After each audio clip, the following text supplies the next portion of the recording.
Yes, we're ready. We're good. Okay. Well, good morning. My name is Nancy Shuttleworth. I am a business advisor with Vermont Small Business Development Center in Vermont. We have advisors all over the state. We are commonly referred to as VTSBDC or SBDC. And this webinar is Websites and Analytics, ideas to boost your website and discover the impact of analytics. So I am going to turn off my video as we go forward here. So a lot of people ask me, who does SBDC work with?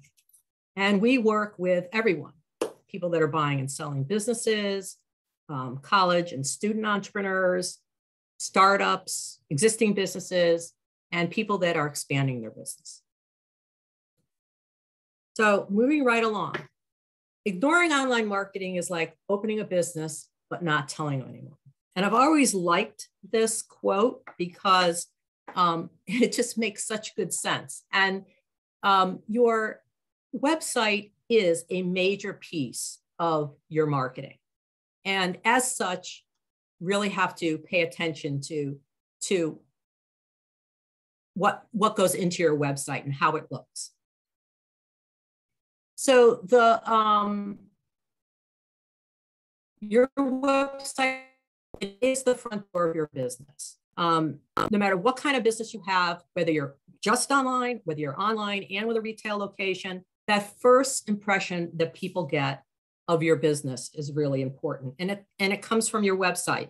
It conveys a certain message about who you are, what you do, and what their experience is going to be like if they do business with you.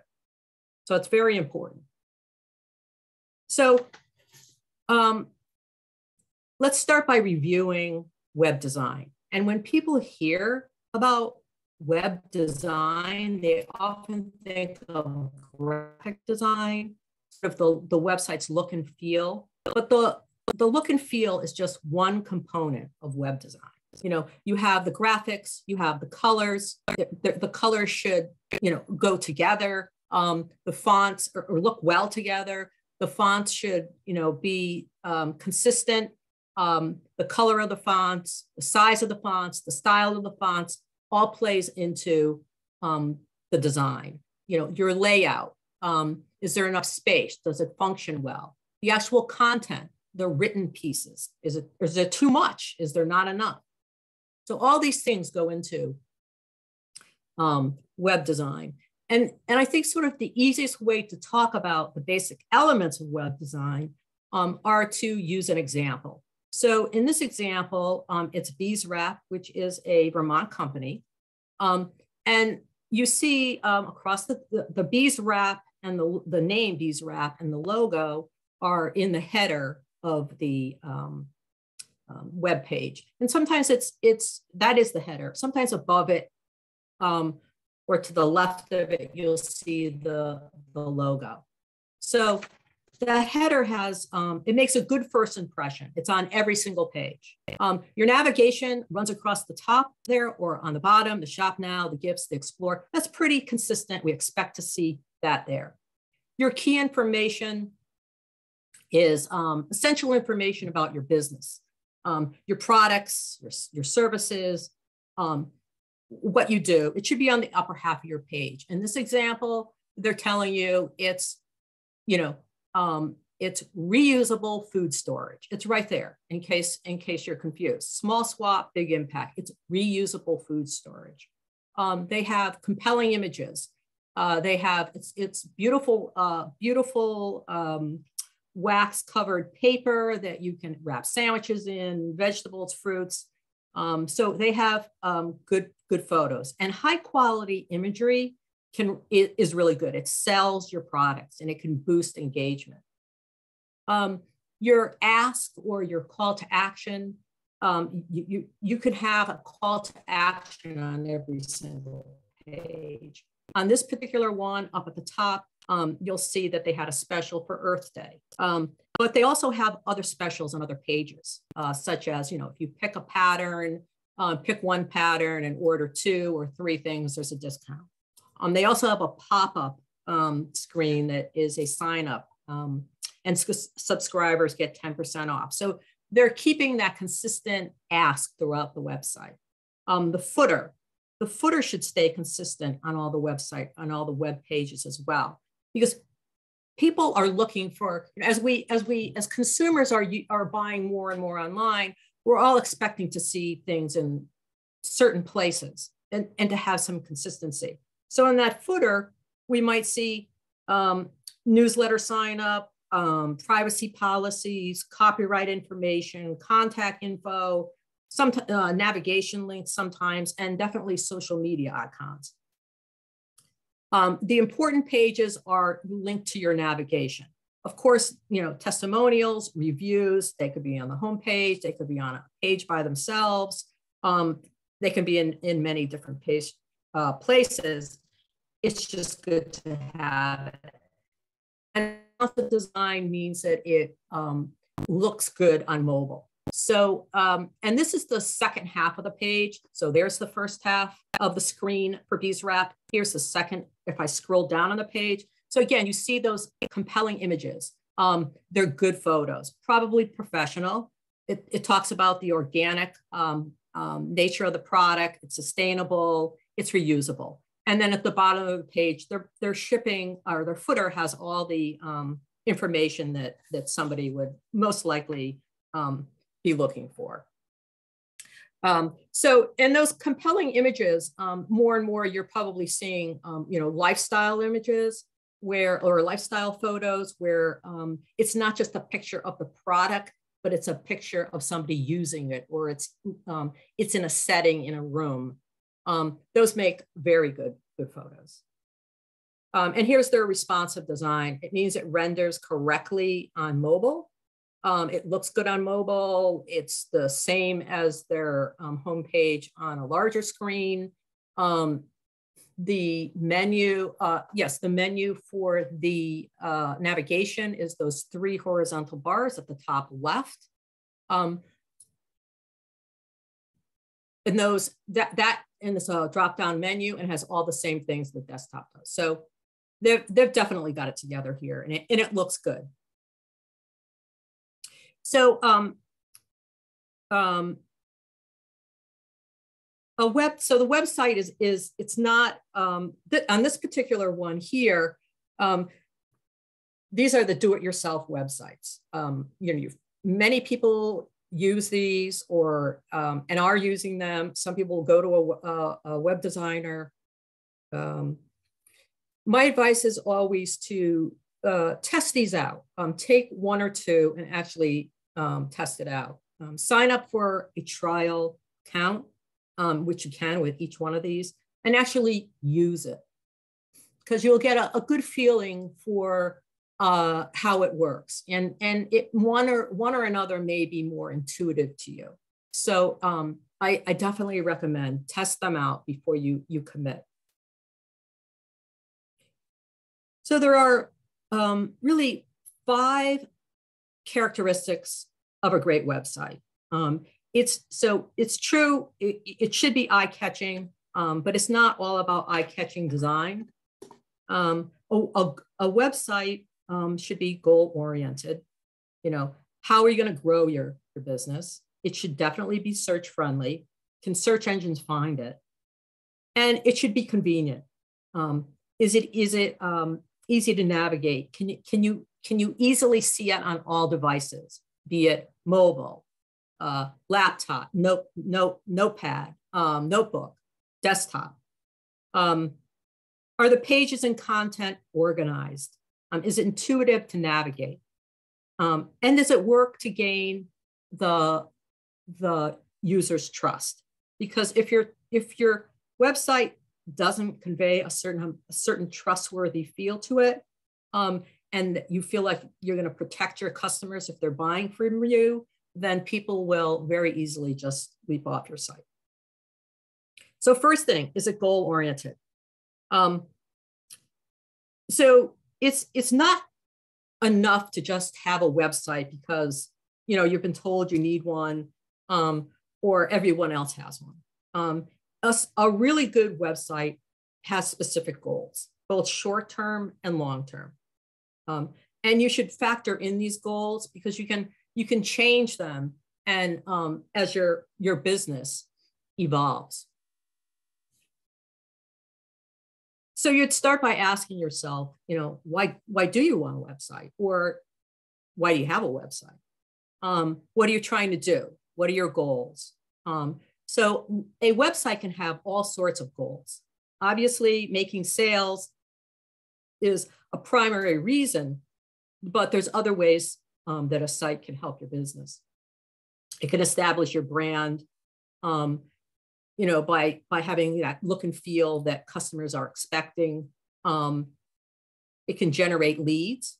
Maybe, that's what you need to do because you have a long selling cycle. Maybe you want to re-engage with customers, reminding them that, they bought from you way back. Maybe they would buy from you again. Many more and more sites are using it to attract employees. And also, depending on what you sell, it may be that you have your site needs to have provide a lot of support and customer support by answering frequently asked questions.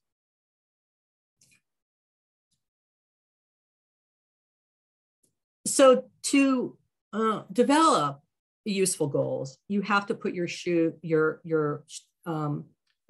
in the shoes of your audience. Who's your website for? How do the people that buy from you act, think, and live? So it's relatively easy to define your audience. People will say, well, I think, it's by demographic, employment status, and all of that. But it usually makes a lot of sense to go a little bit deeper. What makes your audience unique? You want to have develop a complete picture of who your audience is, who that real customer persona is. So you might have specific age ranges, exact locations where you think they might live, that kind of thing. So understanding who your audience really is influences everything on your site, from your graphic design to your photos, images, and to the actual content or words on the pages.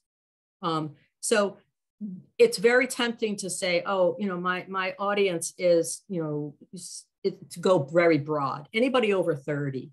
But really, in most cases, it's much more specific than that. There's actually, you have to find who really are your exact customers. Who are they? How old are they? What do they do? Who is most likely to buy your product?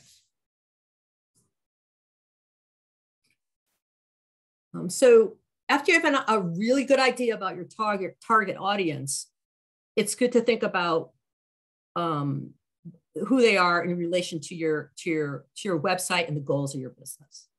So everything on your website should support your goals. And using this SMART framework makes a lot of sense.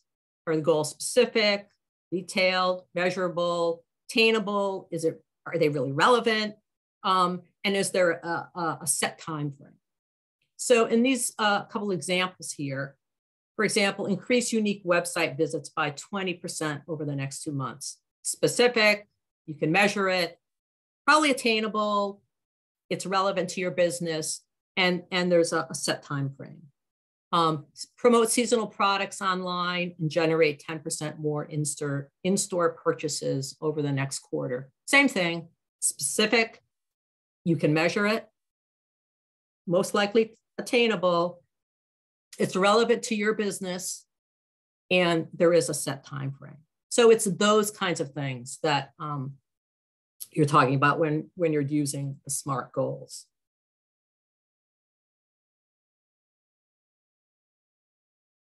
So once you're thinking about your goals and your audience, You can consider, the next thing would be to consider the tracking and measuring your success.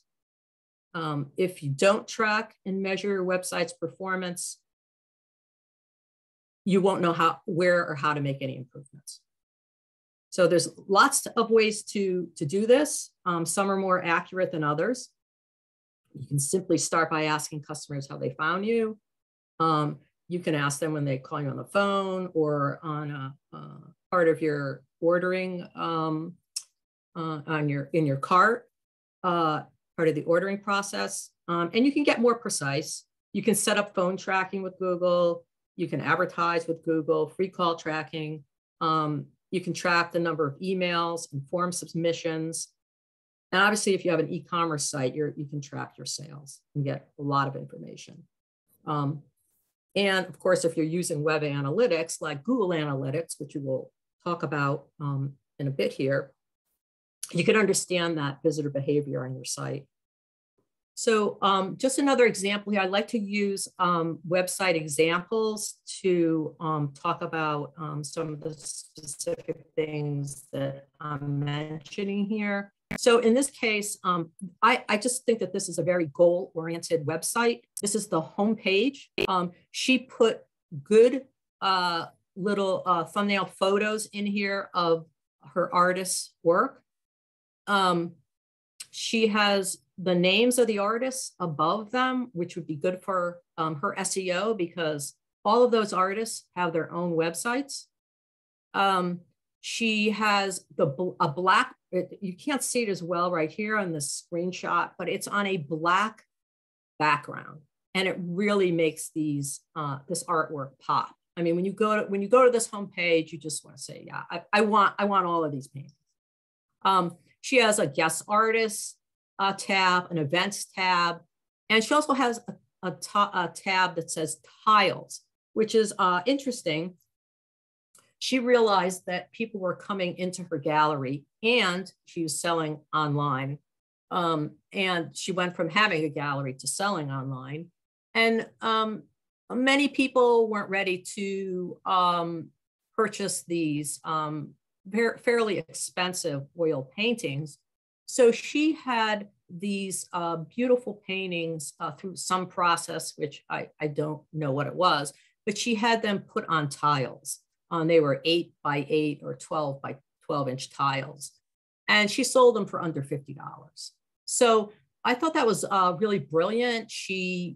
People would come in, they weren't ready for the art to buy a piece of artwork, but they would buy a tile and maybe, go home. It's in their home. They think about it, and maybe they would go back and actually buy something by the artist. So that was a great selling point, I thought. But anyway, this is a very goal-oriented homepage right here. Another example of goal-oriented is right here. This is Fisher Arts in Vermont.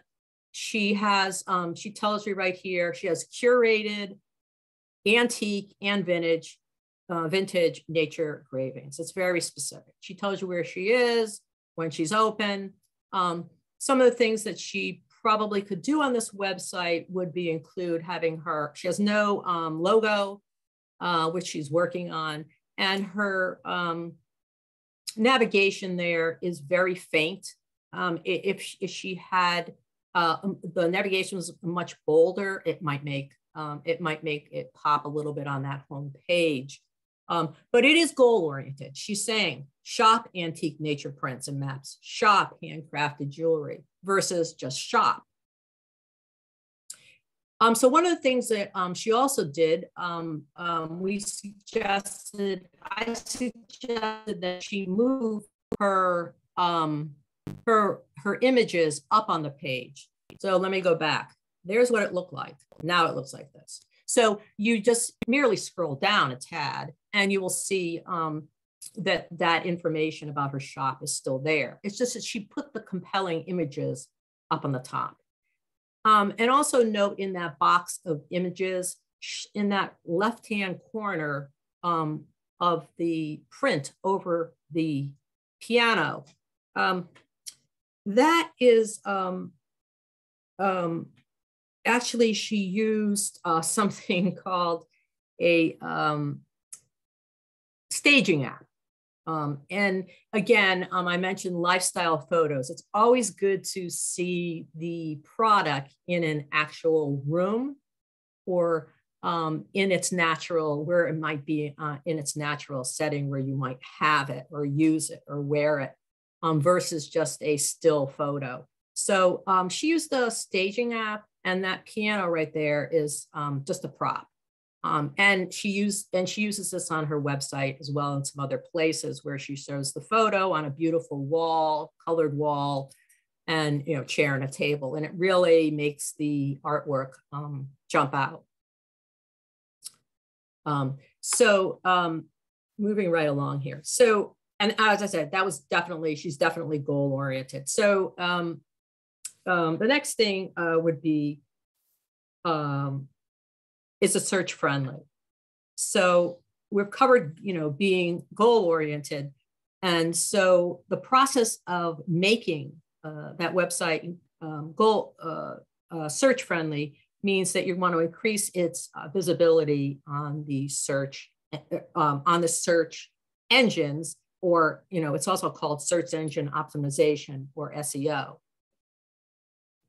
So we could do a whole presentation on SEO, but I just want to, go through a few tips. And here again, I'm going to use the same Vermont business, Fisher Arts. So to help you understand how to make your site more search friendly, you want to look at a Google search results page here. And I'm sure everybody has seen this kind of a page when they've searched for assorted things. I actually searched for Fisher Arts, which you see up there in the top right. But, it may have been that you searched for a product or a company name, what have you. So below is the search query that you would see. And on the left-hand side is the organic listing. If there are any Google ads, which are paid ads, they would be on the top left-hand side. There would only be 2, maximum 3 on the left-hand side. And then the organic listing is below that. So on this particular page, it's great. I'm looking for Fisher Arts. It's right there. There's she has a good organic listing. Below that, her Facebook page comes up and her Instagram page comes up. So it'd be easy to find, quite easy to find her. So you want to creating a search-friendly site helps you increase your chances of appearing in this area. On the right-hand side is the Google Business Profile, formerly known as Google My Business. This is a free listing. As you can see, it takes up a lot of real estate on that right-hand side. Every business can have a free listing. You just need to sign up, verify your listing, your business, and then you can upload photos, videos, images of all sorts. And you have your business information there. You can have reviews there. This is your logo. So you want to make sure that that's there. You want to make sure that if somebody's looking for you, your Google Business Profile is there, and it's a free link. So it's very easy, and everybody should have one. Should verify their listing, and then you set it up. And there are also ways to optimize this listing to make sure that you've covered all the items that you could possibly put in there. And we do have resources at SBDC that I have developed. It is a one-page how to optimize your business on Google Business Profile that I'd be happy to share.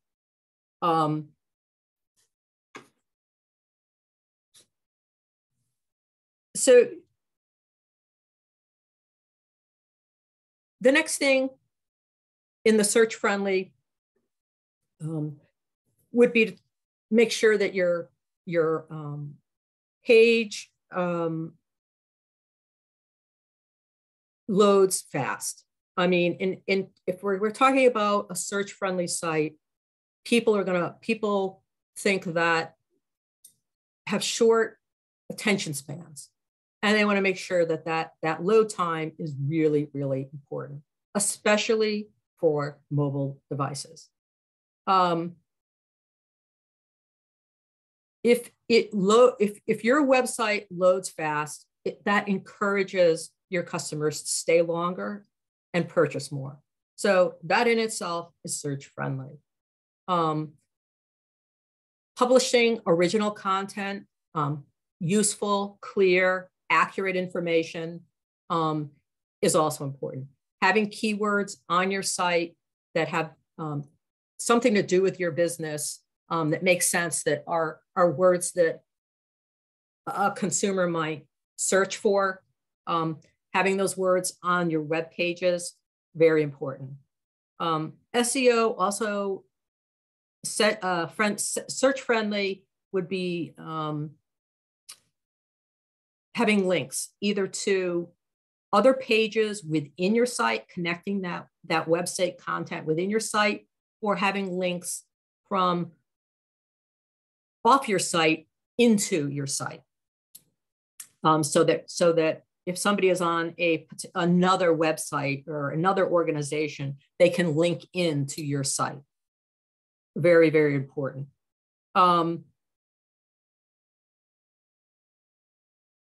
Other characteristics of a friendly, search-friendly website would be, your page titles and your descriptions. You can make your site, all of these things can make your site more search-friendly.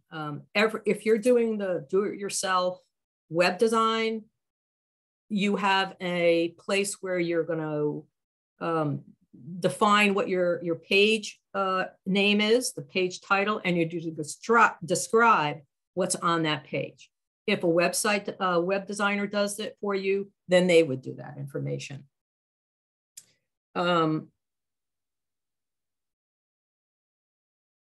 So your organization, how the site is organized is known as information architecture. It sounds like a big word, but it's just the logical information, how the architecture, how visitors find the information they're looking for. And it's good for your SEO because if it's well organized, Google likes that. It's easy to understand, people can find it.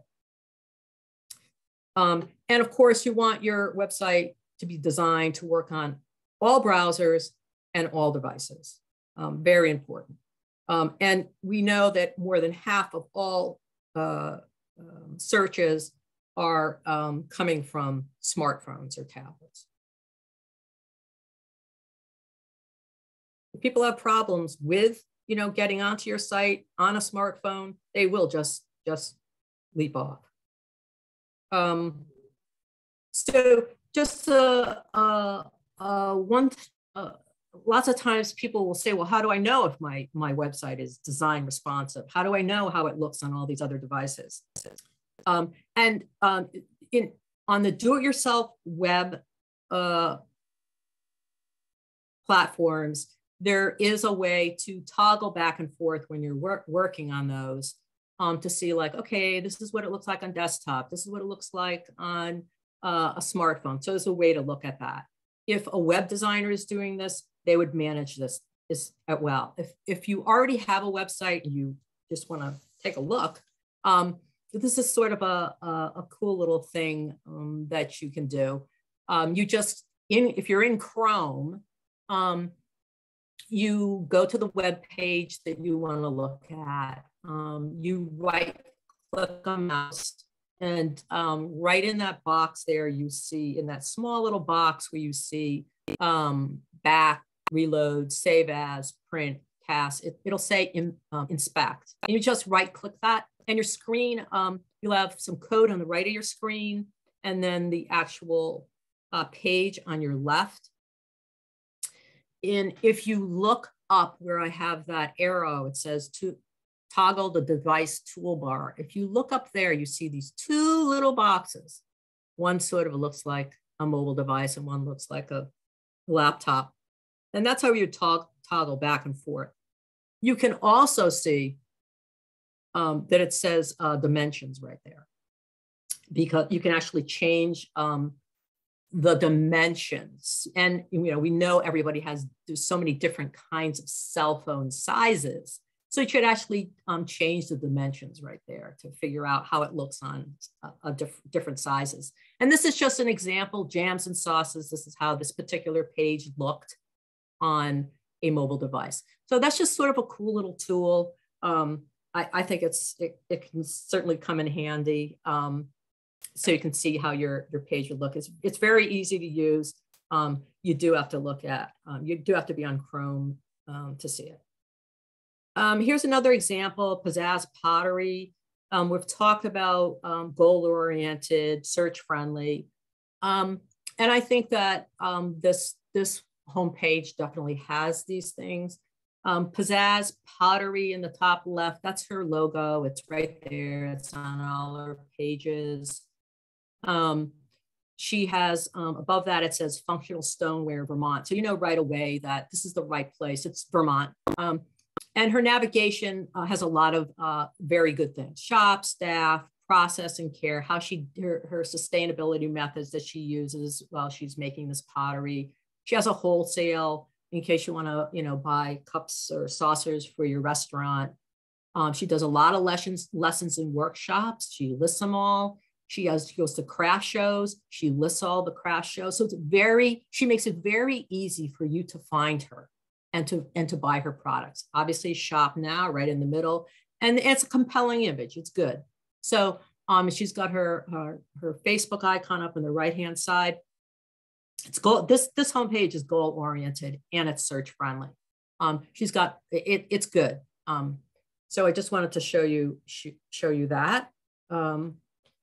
So moving along. Next thing. After we talked about goals and organization, convenience. You want to make sure that how your visitors come to your site, what they experience, no matter what device they're on, that the website will offer ease and convenience for the customer. I mean, everybody is shopping on their mobile devices. It's even before COVID, more than half of all the searches were on mobile devices. Well, it's even though we have access at home to desktops, laptops, we're still using our phones to do a lot of shopping. So we have to keep that in mind when we're thinking about people coming to our sites.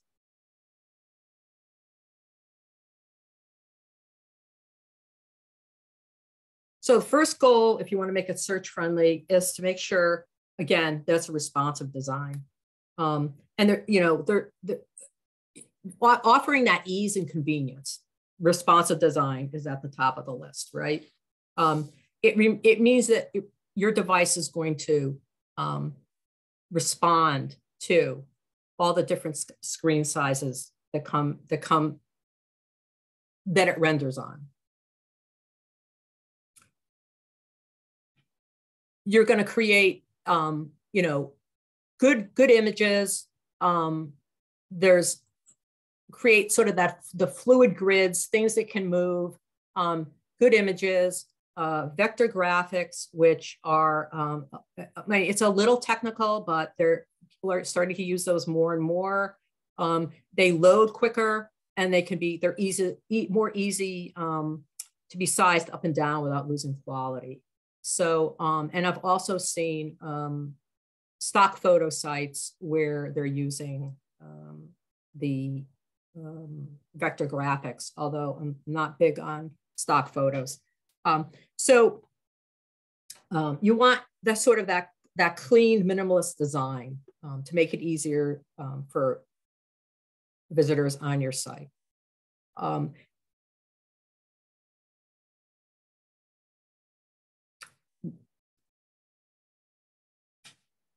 Next thing, we really want to make it simple for people to buy anything that is on our site. We've all been on those websites where we try to do the checkout, we get bounced all around, and then we just bail because it's too difficult, or there's something about the site that's leaving us feeling not very secure. So a checkout process can have a major impact on a site's conversion rate. And conversion is just something that you're asking people to do. In many cases, it's referring to a purchase. You want to reduce the number of steps in that checkout process.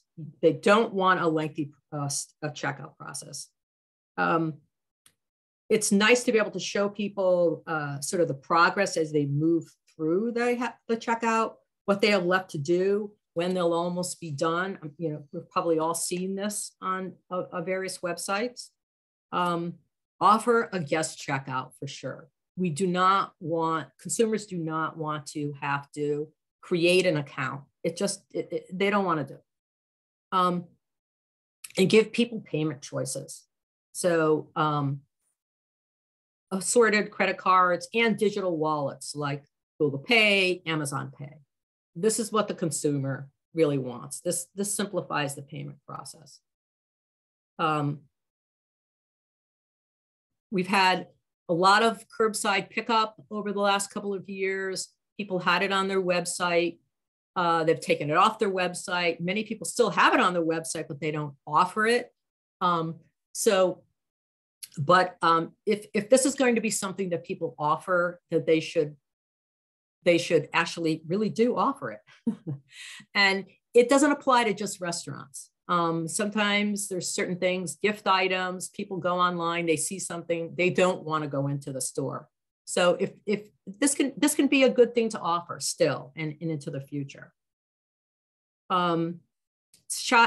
Delivery, shipping, those are always very, very big. Free shipping is huge. If you can't do it with all your items, maybe with a minimum order, that would suffice. And virtual consultations. This is, seeing a product online, sometimes you can't tell, I see the sizes, I see the colors, but I'd like to see it in real light. I'd like to have somebody spin it around for me.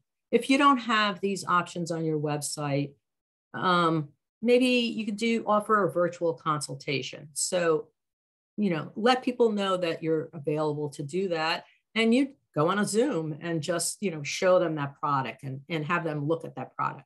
Depending on what you sell and what you do, that may work.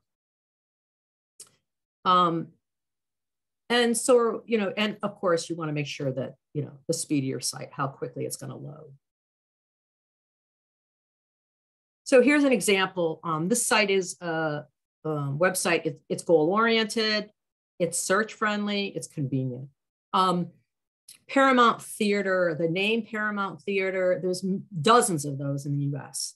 And I don't know about you, but I've searched for different terms, and then I'm clicking away and I end up on the wrong site, even with the right name of the business, but it's the wrong website.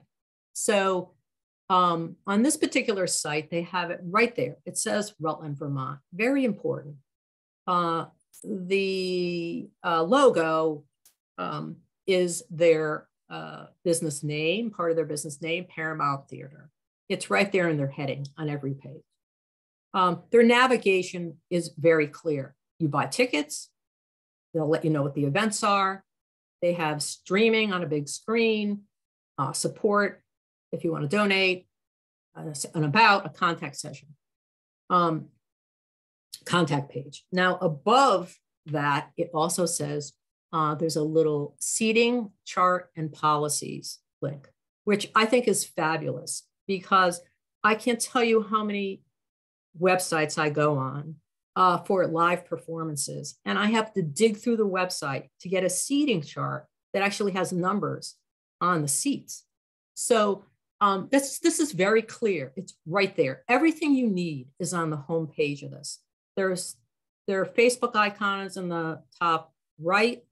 Everything is right here. It's very goal-oriented. It's search friendly, and it's convenient. Here's their mobile screen. Their menu is up there in the top right. They also have on the bottom, learn more, see all events. Okay, those are additional asks. Those are additional call to actions right there. So it's a very good website. It's very convenient. So moving along. Mentioned speed of a site, very, very, very important. There is a test, Google's Test My Site tool that does just that. You can test your site and evaluate the user experience on a mobile device. It'll look at how fast your site loads and tell you about some trouble spots. It just takes seconds to use the tool, and you can use it on your site and generate a report. It's a great resource. So why is speed important? Again, if you can, people have short attention spans. You know, 3 seconds, 1 to 3 seconds, and people are going to be off the site. And people, you know, and they don't want to click too far into the site either. So with too many clicks to get where they're going. So having a test like this gives you that feedback for your site. It's pretty easy to do. It's in the resources that are located at the end of this webinar, and you can go in, test your site, or you can test a competitor's site, and get some really good information on how your site can work. It'll tell you how fast the site is. It'll give you some personal information on how your website, how you engage with customers, some feedback there. And it'll also give you some information on whether they think your website is a good experience or not. They'll give you a whole report. So you go in, they give you that a little bit of feedback very quickly. You put in your email, and they'll send you a full report. So it's a lot of good, interesting information, and I recommend that everybody use it. So next, moving right along, a website is organized. So it's great. A great website has lots of good, useful, relevant content, and people can find it easily. And even if you don't have a lot of web pages right now, your site may grow over time. So it's best to organize it well in the beginning. Planning, and it makes planning for new content easier as you go along. So start with a plan. This is in the information architecture right here. It's just a plan to organize the information on your site. You can find templates online. You can use a PowerPoint slide. You could just take a piece of paper and draw boxes like a flow chart, which is what I've done in the past. It's just your home page, and then it shows where that home page links to. It's just a plan to organize the information on your site. And it shows the sections, the pages, and the functionality of your site. It's like putting a puzzle together. So there's no right way to do this, and all sites will look different. For instance, this site looks totally different. This is a home page, and they've segmented the home page so that you go right to whatever category you're looking for. So that would apply to, obviously, certain businesses. So all of these will look different, and it's just very easy to do, but this is the best place to start. Have a pencil and paper, create a flow chart, so that you know what you're going to have, what those pages are going to be, and then what you're going to have on those pages prior to even sitting down to create one of the do-it-yourself website platforms. So you want to, list all the pages on your website. It's always good to have a clear call to action on all the pages. In this particular example, they're just shop new releases. That's a good one. Good visual elements on every page also helps as well. And you want to optimize that navigation. Can you get back to where you were? Home to the page, back to the home page easily? Can you get back to what's the natural flow? Where would somebody go next on your page? So here's another example of a website. This is another Vermont business. This is a good web page. It shows you right away their Rockledge Woodworks, who they are. There's their logo. It's on every page. They're in Vermont.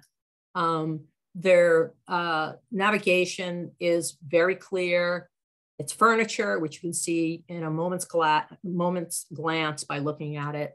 They do accessories, so not just furniture, but accessories, smaller things. They have custom work. There's ordering information. He does wholesale if you want to buy, a dozen chairs or 24 chairs.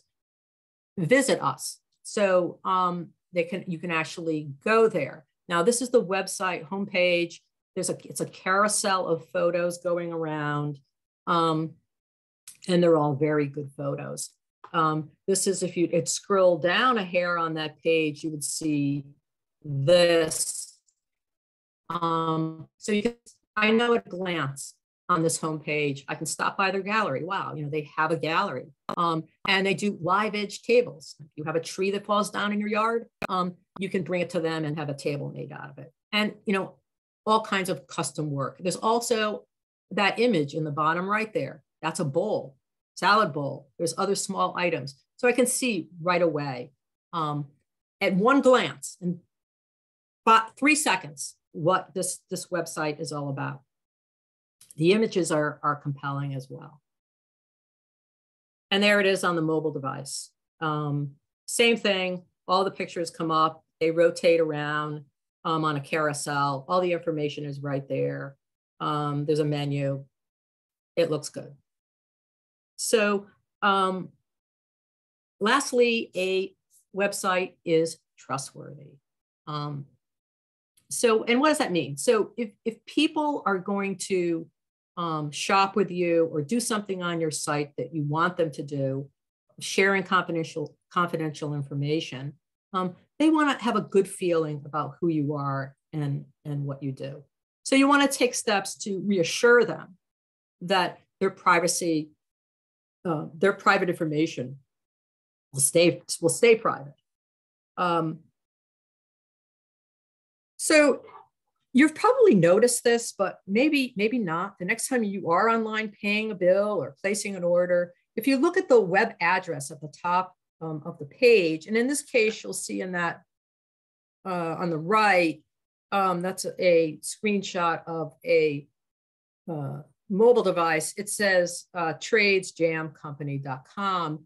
You see right before that word, there is a little lock right there, a little padlock.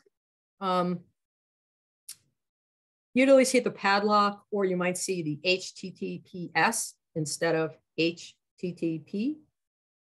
So both the HTTPS and the lock signify that you're on a secure site. How do you provide that security for visitors? You need that SSL certificate. So that's a secure socket layer. It's technology that encrypts the data. So on the do-it-yourself platforms, they all offer this, that you can, there's a section about that. If you're a web designer is doing your site, they will probably cover that for you. You'll need to get it through the web hosting provider. So as I said, on the do-it-yourself web platforms, they're usually offering hosting. So that's how they can offer it to you. So people are much more savvy about what they're doing online, and many people do look for this and they expect to see it. So it's a good thing to have it there. The other thing is the secure payments. If you're, especially if you have an e-commerce component, you want to make sure that those payments are secure. So using that third-party Amazon Pay, Google Pay is also offering that is also a good way to go. That people trust that. So that's how you build that customer trust, that the SSL certificate, secure payment processing, people feel good about that. Also, business reviews. If people can see testimonials, reviews, the more the better. They have to be authentic. You can't make them up. You can't pay for them. Those help your site.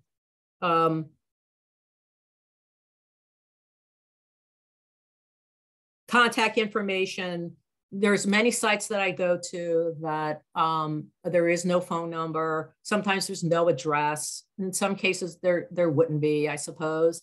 But having that contact information, enough contact information to make people feel, give people some security about who you are, where you are, is pretty important.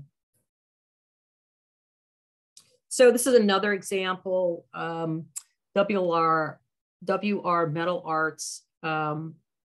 This is, again, their navigation, good information in their navigation. Those are real hands there. They're not fake. And he does a lot of custom work, and he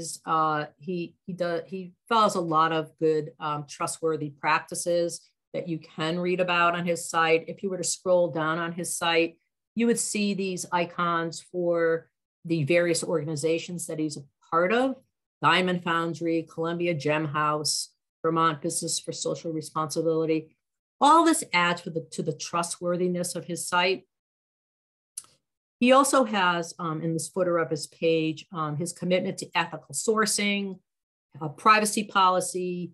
He's got his terms of service policy, and he does a lot of custom work, so that would be important. He has a refund policy, read about them. But they also have, it's called Client Love, and he has a full page of testimonials. And he has photos of the people he's made various rings for. And these testimonials that people have written are outstanding. And the photos are outstanding. And he couldn't in a million years make this up.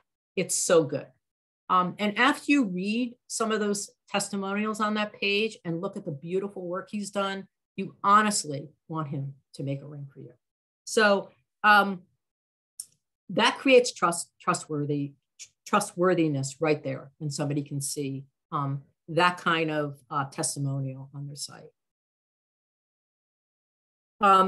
Another example of trustworthy on the Fisher Arts site, I'll just mention it in her About section, and I have an arrow pointing to that.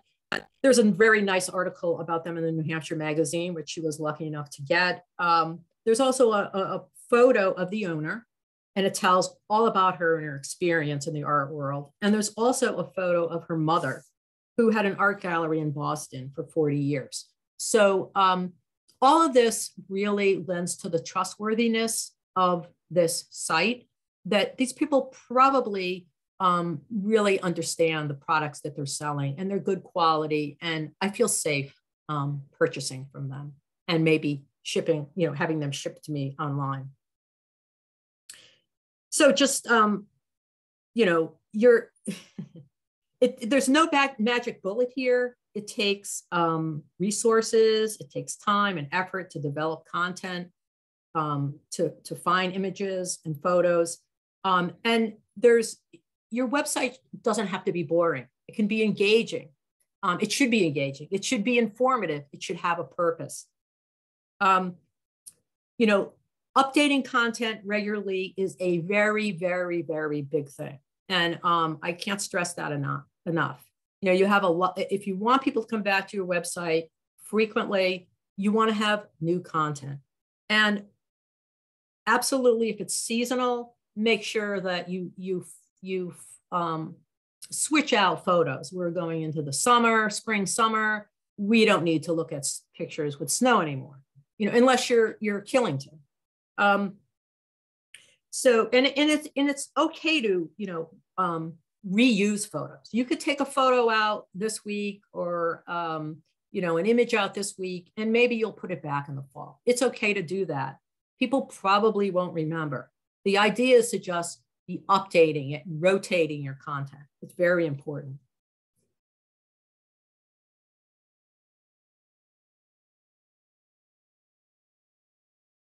So just in a quick review here, the things we just talked about were the characteristics, the good characteristics that every website needs: being goal-oriented, search-friendly, convenient, organized, trustworthy. And then the elements of a good website, that these are all the elements that consumers are expecting. That consistent header, good navigation, informative key information, good images, photos. What is your ask? What is your call to action? You don't need to have just one. You could have one on every page. What's at the footer of the page? It should follow on all the pages. Any testimonials that you might have, reviews, and then again, making sure that it really is responsive design and it renders on all devices correctly. Many times we're sitting in front of a larger screen if we're developing a website for people on the do-it-yourself platforms. And sometimes it's better to do start to develop it on a mobile device first, a mobile size screen first, and do it in reverse, and then see how it looks on the big screen. That's one strategy.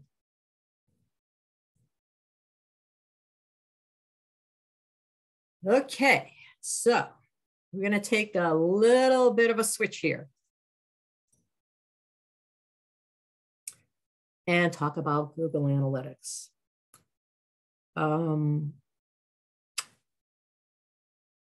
So Google Analytics, it's free, and it's one of the most popular analytics options out there. If you if you have a web designer doing your site, many times they'll put it on your site for you. Or if you're using one of the do-it-yourself platforms, they all make it very easy for you to add it to your site. So getting it on your site is very easy to use. It'll help you better understand the customer experience and provide some data so that you can make decisions about some of the things on your website. What's working, maybe what's not working. Demographic information and interests. You can learn about the visitor behavior on the site, what actions they take. You can find out how customers find your site, and you can also track and record important actions on your site, again, called conversions, which is only, it's just a completed action that somebody takes on your site, something that you wanted them to do. That is a completed action called a conversion. So just to define a few terms that are sometimes helpful in this, it's, data is straight data is what you get from the users, like the demographic info, behavior, and activity. The analytics is the patterns and trends that you discover through the data. And it's really how you make sense of it all, and is where you uncover meaningful trends. And the insights are the value you gain from the data and analytics. It's something usually that can be actionable, something that, you know, you take from this that you can say, the insights from the analytics and data that you say, oh, I think, you know, this is good information. And I think I'm going to make some changes on my website based on the information I'm seeing. If you're new to data and the analytics, this can be very overwhelming. The reports, there's a lot of reports, there's a lot of information. I'm going to we'll have you look at just a few things from, you know, high level. It really involves using tools to look at patterns in the customer usage over time. So moving right along, as I said, it's fairly easy to set up. It's free. You need a Google Gmail account. It just involves taking a small piece of code that you will put on all the pages of your website. I do want to mention that if you have set up Google Analytics before October of last year, 2020, the version you're using is called Universal Analytics. And of course, Google updates and makes changes over time, all the time. The new version of Google Analytics is called Google Analytics 4 or GA4. You can set up both of these reports, old and the new. And if you're already using the older version, which is called Universal Analytics, there's actually a setup assistant in there within this Google Analytics platform, and your old reports will continue to work and collect data. But now you set up the GA4 and you'll have two sets of reports. And that's fine, and you should do that. Having both the Universal Analytics and the GA4 is fine. These concepts all, doesn't matter which version we're using, all the same concepts apply. If you have the older version of Google Analytics set up, definitely add the GA4 to your account. You don't lose old data. All the existing reports will continue to collect data. But now you can access both sets of reports. And eventually, Google will phase out the Universal Analytics. That's how they work it. So moving right along.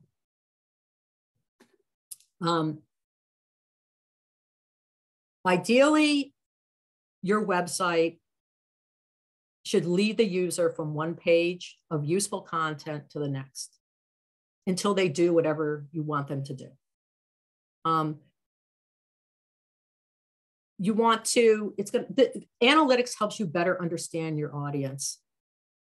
And you should be able to get some information that's going to help your business.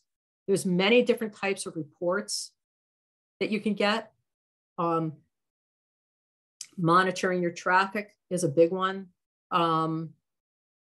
Looking at search terms and sources that drive the most traffic, demographic information, understanding what pages or what content of your on the website are people most interested in, and why. And what channels, where are they coming from? Are they coming from social media? Are they coming from another link on somebody else's website? Where exactly are they coming from? How do they find you? What are your highest sources of traffic? What content attracts most visitors? Which pages keep them on the site the longest? And again, you know, the channels might be paid ads. They might be social. It might be email. These are all the questions that you could answer over time. So this is a screenshot of Google Universal Analytics. just a high-level report. It shows the real time. You can actually see what's happening on your site in real time. So you could look and see, oh, there's 4 people on my site right now. What are they doing? You can watch the traffic on your site as it actually happens. Your audience, again, where are they? How often do they stay on the page? And what devices are they coming from? You know, for Google information, globally, most searches, more than half of searches are on mobile. But on your particular website, maybe that's not true. It probably is true, but you know, what is the difference? How does it break down? You could look at the acquisition, which I always find to be the most helpful and interesting. You know, where did they come from? How did they arrive at your site? And again, what are they doing on your site? On this particular report, it's just, I've segmented it to show, it would be normally all users. I've segmented it to include mobile users as well. So you see 2 sets of information there. Each piece of data has the mobile number as well.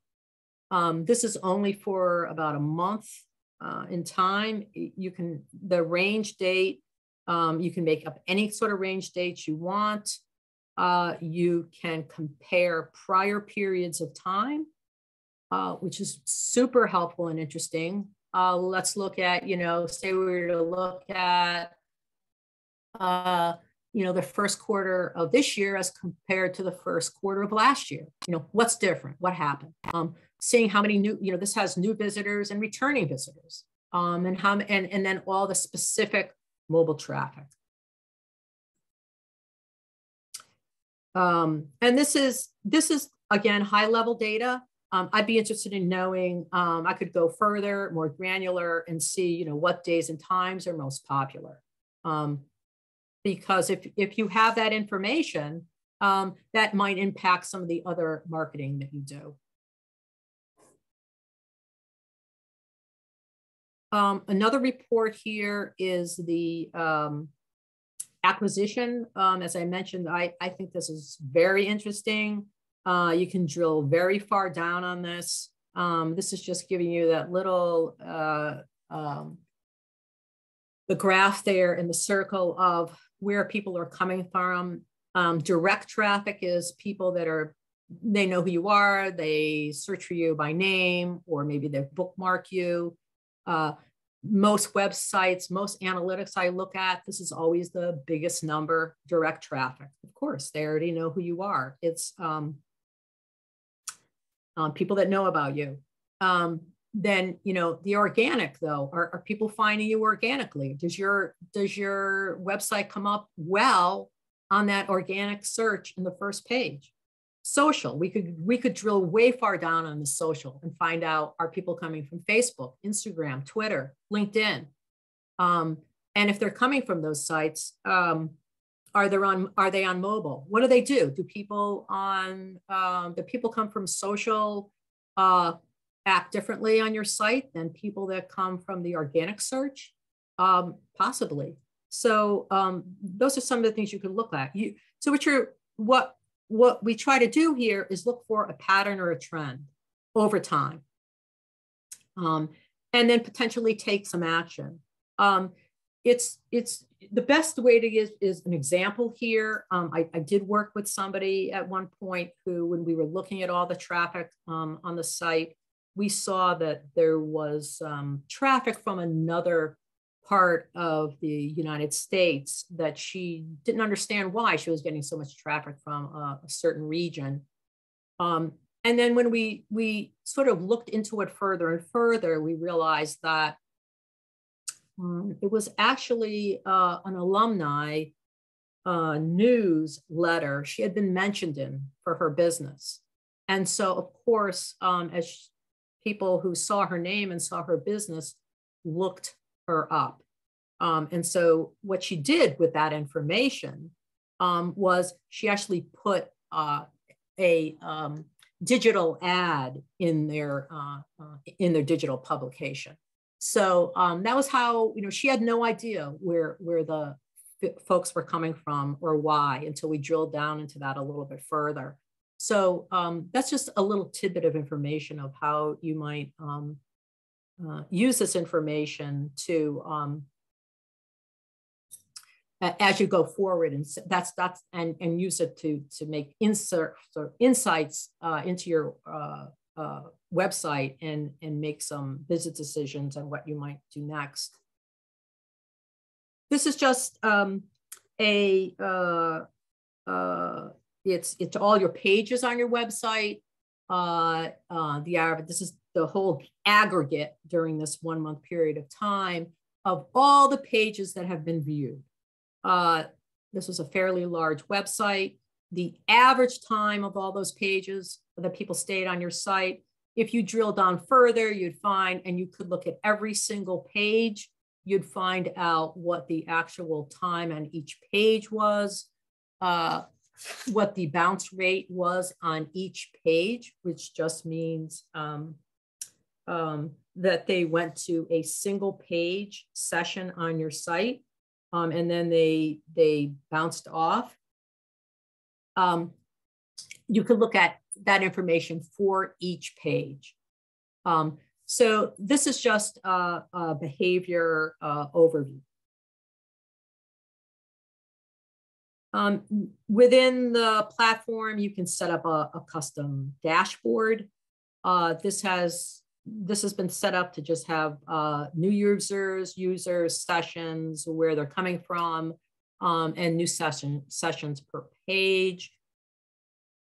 You could set up your dashboard to have the information that you feel you need to look at the quickest, so that you could go in, review your dashboard, and you've got the information.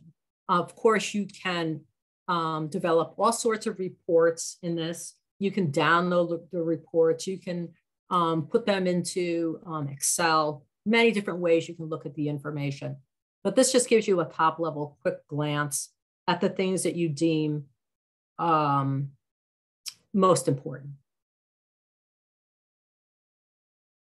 So the big thing is, what are the reasons? I mean, why should I use Google Analytics? That's generally what people ask me all the time. And, if it's like, if you have a reason to use it, then you will have a reason to understand it. So I always think of it in terms of 3 reasons, being the marketing, your site performance, and SEO. The marketing would be how much traffic is driven to your site by different channels, which websites refer the most visitors. There could be some key links there that would be important to your business. Where do most of your site visitors live? If they live in your state, that could mean one thing. Maybe you're finding people from another part of the US. And what would you do with that? What is the conversion rate of all visitors from different channels? Do people that come to your site from Instagram maybe buy more from your site, or take some action that you want them to do than, say, people that come from LinkedIn? And then what do we do with that information next? So then there's the site performance. What pages get the most traffic?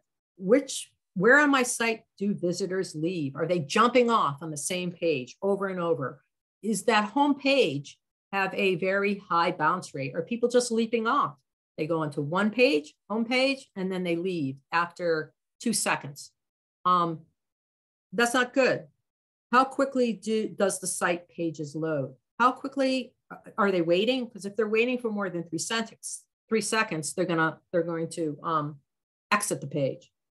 And how is that? And are your load times longer for visitors using mobile devices? If so, people are going to bail. The SEO aspects, again, how much search traffic are you getting? Which of your landing page gets the most traffic? Which search queries do users use to find your site?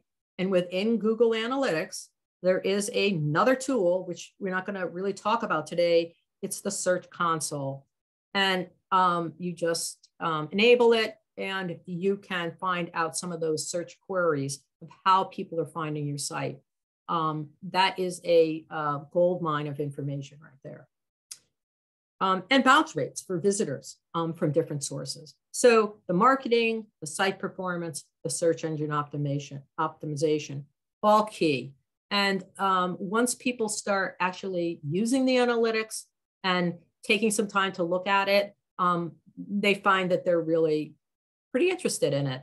I do have some resources in terms on my resource list that says how you set Google Analytics up, and also a link to the Google Analytics Academy, which is a free courses that Google offers, and I highly recommend those.